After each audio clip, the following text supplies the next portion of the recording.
ಜಾತಿಗಣತಿ ಜ್ವಾಲೆ ಒಕ್ಕಲಿಗ ಸಮುದಾಯ ವಿರೋಧದ ಹಿನ್ನೆಲೆಯಲ್ಲಿ ನಾಳೆ ಒಕ್ಕಲಿಗ ಕೈ ಶಾಸಕರ ಸಭೆ ನೋಡಿ. ಜಾತಿಗಣತಿ ಜ್ವಾಲೆ ರಾಜ್ಯದಲ್ಲಿ ಜೋರಾಗ್ತಾ ಇದೆ.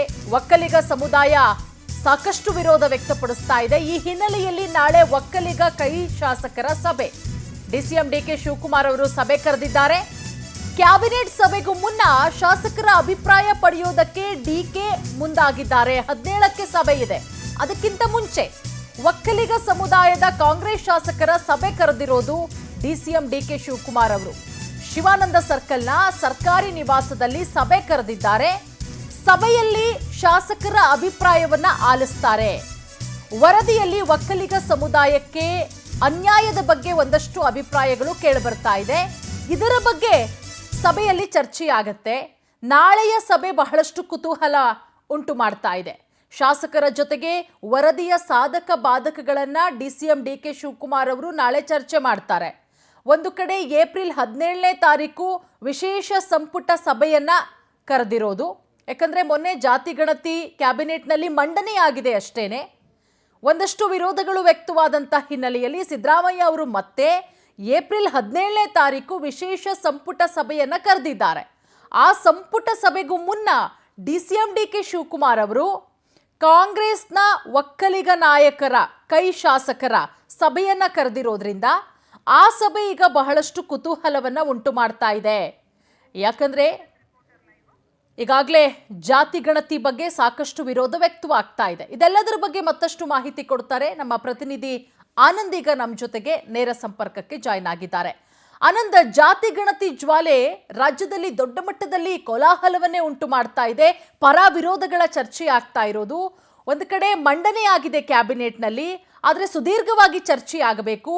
ಏಪ್ರಿಲ್ 17ನೇ ತಾರೀಕು ವಿಶೇಷ ಸಂಪುಟ ಸಭೆ ಕರೆಯಲಾಗಿದೆ. ಅದಕ್ಕೂ ಮುಂಚೆ ಡಿಸಿಎಂ ಡಿಕೆ ಶಿವಕುಮಾರ್ ಅವರು ಒಕ್ಕಲಿಗ ಕಾಂಗ್ರೆಸ್ ಶಾಸಕರ ಮೀಟಿಂಗ್ ಕರೆದಿರೋದು ಬಹಳಷ್ಟು ಕುತೂಹಲವನ್ನ ಉಂಟು ಮಾಡ್ತಾ ಇದೆ. ಈ ಮೀಟಿಂಗ್ ನ ಪ್ರಮುಖ ಉದ್ದೇಶ ಏನು, ಏನೆಲ್ಲ ಚರ್ಚೆಗಳಾಗುತ್ತೆ ಮೀಟಿಂಗ್ ಅಲ್ಲಿ ಅಂತ ಹೇಳಿ? ಪೂರ್ಣಿಮಾ, ಪ್ರಮುಖವಾಗಿ ಜಾತಿ ಗಣತಿ ವರದಿಯಲ್ಲಿರ್ತಕ್ಕಂಥ ಕೆಲವು ಅಂಶಗಳು ಸೋರಿಕೆ ಆಗ್ತಿದ್ದಂತೆ ಲಿಂಗಾಯತ ಮತ್ತು ಒಕ್ಕಲಿಗ ಸಮುದಾಯದ ನಾಯಕರು ಬಹಳಷ್ಟು ಒಂದು ಅಸಮಾಧಾನವನ್ನು ವ್ಯಕ್ತಪಡಿಸ್ತಾ ಇರ್ತಕ್ಕಂಥದ್ದು. ಸರಿಯಾಗಿ ವೈಜ್ಞಾನಿಕವಾಗಿ ಇವರು ಮಾಡಿಲ್ಲ, ಮನೆ ಮನೆಗೆ ಹೋಗಿ ಸಮೀಕ್ಷೆಯನ್ನು ಮಾಡಿಲ್ಲ ಅನ್ನೋ ಒಂದು ವಾದ ಇವರದ್ದಾಗಿರ್ತಕ್ಕಂಥದ್ದು. ಜೊತೆಗೆ ಇಲ್ಲಿ ಪ್ರಮುಖವಾಗಿ ಈ ಹಿಂದುಳಿದ ವರ್ಗಗಳನ್ನು ಟಾರ್ಗೆಟ್ ಮಾಡಿಕೊಂಡೇ ಆ ಒಂದು ಸಮೀಕ್ಷೆಯನ್ನು ಮಾಡಲಾಗಿದೆ. ಪ್ರಬಲ ಸಮುದಾಯಗಳ ಒಂದು ಉಪಜಾತಿಗಳನ್ನು ಈ ಒಂದು ಸಮೀಕ್ಷೆಯಲ್ಲಿ ಸೇರಿಸಿಲ್ಲ ಅನ್ನೋ ಒಂದು ವಾದ ಆರೋಪ ಈ ನಾಯಕರದು ಇರ್ತಕ್ಕಂಥದ್ದು. ಹಾಗಾಗಿಯೇ ಡಿ ಕೆ ಶಿವಕುಮಾರ್ ಅವರ ಮೇಲೂ ಕೂಡ ಬಹಳಷ್ಟು ಸ್ವಾಮೀಜಿಗಳು ಹಾಗೆ ಒಕ್ಕಲಿಗ ಸಂಘದ ನಾಯಕರು ಕೂಡ ಒತ್ತಾಯವನ್ನು ಮಾಡ್ತಾ ಇದ್ದಾರೆ. ಯಾವುದೇ ಕಾರಣಕ್ಕೂ ವರದಿ ಅಂಗೀಕಾರ ಆಗೋದಕ್ಕೆ ಬಿಡಬಾರ್ದು, ವೈಜ್ಞಾನಿಕವಾಗಿ ಇನ್ನೊಂದೊಮ್ಮೆ ವರದಿಯನ್ನು ತಯಾರು ಮಾಡಬೇಕು, ಇಲ್ಲದಿದ್ದರೆ ನಮ್ಮ ಸಮುದಾಯಕ್ಕೆ ದೊಡ್ಡ ಮಟ್ಟದ ಒಂದು ನಷ್ಟ ಆಗುತ್ತೆ, ದೊಡ್ಡ ಮಟ್ಟದ ಒಂದು ಮೋಸ ಆಗುತ್ತೆ ಅನ್ನೋ ಒಂದು ಅಸಮಾಧಾನವನ್ನು ವ್ಯಕ್ತಪಡಿಸ್ತಾ ಇರ್ತಕ್ಕಂಥದ್ದು. ಈ ಹಿನ್ನೆಲೆಯಲ್ಲಿ ಸ್ವಾಮೀಜಿಗಳ ಒತ್ತಡಕ್ಕೆ ಡಿ ಕೆ ಶಿವಕುಮಾರ್ ಅವರು ಮಂಡಿರ್ತಕ್ಕಂಥದ್ದು. ಹಾಗಾಗಿಯೇ ಕ್ಯಾಬಿನೆಟ್ ವಿಶೇಷ ಸಭೆಗೂ ಮುನ್ನವೇ ಈಗ ಡಿಸಿಎಂ ಡಿ ಕೆ ಶಿವಕುಮಾರ್ ಅವರು ಒಕ್ಕಲಿಗ ನಾಯಕರ ಒಂದು ಸಭೆಯನ್ನು ಮಾಡೋದಕ್ಕೆ ಮುಂದಾಗಿರ್ತಕ್ಕಂಥದ್ದು. ಜೊತೆಗೆ ಪ್ರಮುಖವಾಗಿ ಒಕ್ಕಲಿಗ ಶಾಸಕರು ಮತ್ತು ಪರಿಷತ್ ಸದಸ್ಯರನ್ನ ಬುಲಾವ್ ಕೊಟ್ಟಿದ್ದಾರೆ. ನಾಳೆ ಸಂಜೆ 6 ಗಂಟೆಗೆ ಅವರ ಒಂದು ಸರ್ಕಾರಿ ನಿವಾಸದಲ್ಲಿ ಈ ಒಂದು ಸಭೆ ನಡೆಯುತ್ತೆ. ಸಭೆಯಲ್ಲಿ ಆ ವರದಿಯಲ್ಲಿರ್ತಕ್ಕಂಥ ಅಂಕಿಅಂಶಗಳು ಜೊತೆಗೆ ಲೋಪದೋಷಗಳು ಏನಿದೆ ಅನ್ನೋದ್ರ ಬಗ್ಗೆ ಸಂಪೂರ್ಣವಾದಂಥ ಒಂದು ಅಭಿಪ್ರಾಯವನ್ನು ಸಂಗ್ರಹ ಮಾಡ್ಕೊಳ್ಳೋದಕ್ಕೆ ಡಿ ಕೆ ಶಿವಕುಮಾರ್ ಅವರು ಮುಂದಾಗಿರ್ತಕ್ಕಂಥದ್ದು. ಶಾಸಕರು ಪರಿಷತ್ ಸದಸ್ಯರ ಒಂದು ಅಭಿಪ್ರಾಯವನ್ನು ಪಡೆದುಕೊಂಡು ಅವರು ಕ್ಯಾಬಿನೆಟ್ ಸಭೆಯಲ್ಲೂ ಕೂಡ ತಮ್ಮ ಸಮುದಾಯಕ್ಕೆ ಏನಾದರೂ ಒಂದು ಮೋಸ ಆಗಿದೆಯಾ ಅಥವಾ ಈ ಒಂದು ವರದಿಯಲ್ಲಿ ಏನಾದರೂ ಲೋಪದೋಷಗಳಿದೆಯಾ ಅನ್ನೋದನ್ನ ಸಿಎಂ ಮುಂದೆ ಮಾತನಾಡೋದಕ್ಕೆ ಮುಂದಾಗಿರ್ತಕ್ಕಂಥದ್ದು. ಸದ್ಯ ಇದು ಒಕ್ಕಲಿಗರ ಒಂದು ವಿಚಾರ ಒಂದಾದರೆ, ಮತ್ತೊಂದು ಕಡೆ ಲಿಂಗಾಯತ ನಾಯಕರು ಕೂಡ ಇದೇ ರೀತಿಯ ಒಂದು ಅಸಮಾಧಾನವನ್ನು ವ್ಯಕ್ತಪಡಿಸ್ತಾ ಇರ್ತಕ್ಕಂಥದ್ದು.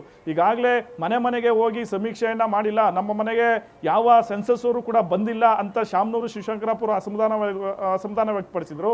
ಜೊತೆಗೆ ಲಿಂಗಾಯತ ಸಮುದಾಯ ಇರ್ತಕ್ಕಂಥದ್ದು 65 ಲಕ್ಷ ಅಲ್ಲ, 1 ಕೋಟಿ ಜನಸಂಖ್ಯೆ ಇದೆ ಅಂತ MB ಪಾಟೀಲ್ ಅವರೇ ಬಹಿರಂಗವಾಗಿ ಒಂದು ಅಸಮಾಧಾನವನ್ನು ವ್ಯಕ್ತಪಡಿಸಿರ್ತಕ್ಕಂಥದ್ದು. ಹಾಗಾಗಿ ಪ್ರಮುಖವಾಗಿ ಒಕ್ಕಲಿಗ ಮತ್ತು ಲಿಂಗಾಯತ ನಾಯಕರಲ್ಲಿ ಬಹಳಷ್ಟು ಒಂದು ಅಸಮಾಧಾನ ಇದೆ ಈ ವರದಿ ಬಗ್ಗೆ.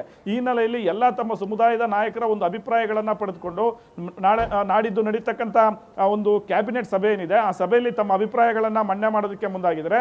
ಜೊತೆಗೆ ಯಾವುದೇ ಕಾರಣಕ್ಕೂ ಈ ವರದಿ ಅಂಗೀಕಾರ ಆಗಬಾರದು ಅನ್ನೋ ಒಂದು ನಿಟ್ಟಿನಲ್ಲೂ ಕೂಡ ಒತ್ತಾಯ ಮಾಡೋದಕ್ಕೆ ಮುಂದಾಗಿರ್ತಕ್ಕಂಥದ್ದು. ಹಾಗಾಗಿ ಈ ಕಡೆ ಲಿಂಗಾಯತ ನಾಯಕರ ಜೊತೆಗೆ ಒಕ್ಕಲಿಗ ನಾಯಕರ ಒಂದು ಜೊತೆನೂ ಕೂಡ ಸ್ವಾಮೀಜಿಗಳು ಒಂದಷ್ಟು ಮಾತುಕತೆಯನ್ನು ನಡೆಸಿ ಈಗ ಡಿ ಕೆ ಶಿವಕುಮಾರ್ ಮೇಲೆ ಒತ್ತಡ ಏರೋದಕ್ಕೆ ಮುಂದಾಗಿದ್ದಾರೆ. ಪೂರ್ಣಿಮಾ, ಥ್ಯಾಂಕ್ ಯು ತಮ್ಮೆಲ್ಲ ಮಾಹಿತಿಗಾಗಿ.